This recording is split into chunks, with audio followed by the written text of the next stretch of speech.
Bismillahirrahmanirrahim. Elhamdülillahi Rabbil alemin. Ve salatu ve selamu ala Resulina Muhammedin ve ala alihi ve sahbihi ecma'in. Esselamu aleyküm ve rahmetullahi ve berekatuhu.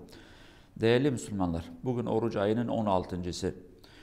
16 gündür oruç tutmuşuz. Yani birinci bölüm bitti, birinci yarısı 15 bitti. İkinci 15 gününe girmişiz. O günde de bir günü aldık. Cenab-ı Allah ibadetlerimizi kabul etsin. Bugün önemli bir meseleyi, önemli bir ilahi emri ele alacağız. Bugün belki birçoğumuzun sıkıntı çektiği ve şüpheye girdiği bir mesele. O da şudur. Bir ayettir. Allah diyor ki Azze ve Celle. Önce ayeti kerime okuyalım. Euzu billahi mineşşeytanirracim. Festakim kema umirte. Sadakallahul azim. Bu bir ayetin bir parçası. Hud suresi ayet 112. Doğru yürü, sana emir edildiği gibi. Düzelt kendini, doğrula kendini, doğru yolda yürü, sana nasıl emir gelmişse.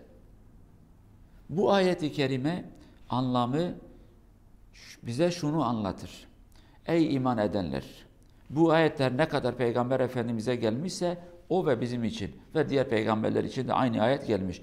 Düzelin, doğru yolda yürüyün. Diğer ümmetler için de gelmiş. Doğru yolda Allah'ın emrettiği şekilde, o şekilde yürüyün. Doğru yol ne demektir? Allah'ın söylediği yolu takip edip, Allah'ın emrettiği şekilde o yolu devam etmektir. Doğru yolda yürüyüp de istediğin şekilde hareket etmek değil. Sözde doğru yoldasın, sözde Allah'ın emrini yerine getirir, fakat istediğin gibi yaparsın. Yani Allah diyor ki namaz kıl, fakat namazı canım istediği zaman, istediği şekilde kılacağım. Zekatını ver, istediğim zaman istediğim insanlara vereceğim. Öyle değil. Oruç tut, efendim canım istediği zaman tutarım. Haramı işleme, canım istediği zaman haramı bırakırım. İstemediği zaman da bir şekilde bu haramı yaparım. Müstakim, istikamet, sırat-ı müstakim, doğru yol. Fakat kema umirte, nasıl emir edilmişse, nasıl sana emir gelmişse, doğru yol nasıl anlatılmışsa, o yolda nasıl yürüyeceksin, bunu bileceksin, o şekilde yürüyeceksin.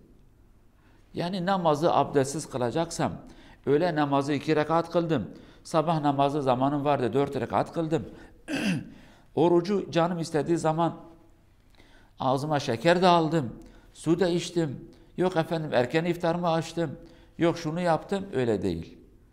Nasıl sana emir gelmişse. Bugün biz Müslümanlar birçok sorunu çekeriz. O sorunlardan belki birçoğu da bu ayetin yanlış uygulamasından gelir. Biz Allah'ın emirlerini yerine getirir, canımız istediği şekilde. Örneğin, Allah Azze ve Celle bayanlara emreder, kıyafetiniz düzgün olsun. Bir bakarsın ki bayan öyle bir kıyafet giymiş, sözde Allah'ın söylediği bir kıyafettir. Fakat alakası yok. Alakası yok. Erkeğe bakarsın, sözde Cenab-ı Allah ona demiş ki harama yaklaşma, yani sözde değil. Gerçek olarak odur fakat adama göre sözde. Fakat adam bir zina kalmış yapmamış. Sadece bir resmi zina kalmış ki yapmamış adam. Yani mahrem tanımaz, tek başına kalıyorlar, dolaşıyorlar, açık saçık, selam verme, öpüşmeler, sarılmalar, bütün bunlar var adamda. Yok efendim ben doğru yoldayım işte, zina yapmadım. Allah diyor ki haramı yapma, hırsızlık yapma, faizle meşgul olma, milletin hakkını yeme, parayı yeme, millete zulüm etme. Fakat bir şekilde yolunu bulur, sözde Allah'ın bu emrini yerine getirmez kendine göre, sözde Allah'ın bu haramını düzeltiyorum, emri değil, sözde Allah'ın bu haramına yaklaşmaz, fakat keyfi istediği şekilde bu haramı yapar. Faize başka bir isim bulmuş, hırsızlığa başka bir isim bulmuş, zulme başka bir isim bulmuş, haksızlığa başka bir isim bulmuş ve buna benzer. Bir şekilde bir yolunu bulmuş, haramın etrafından dolaşmış ve o haramı yine yapar. Ama sözde bu haramı yapmıyor. Veyahut da Allah'ın bir emrini yerine getirmesi lazım. Fakat bir şekilde yolunu bulmaya çalışır, o halaldan, o emirden, o farzdan kaçar.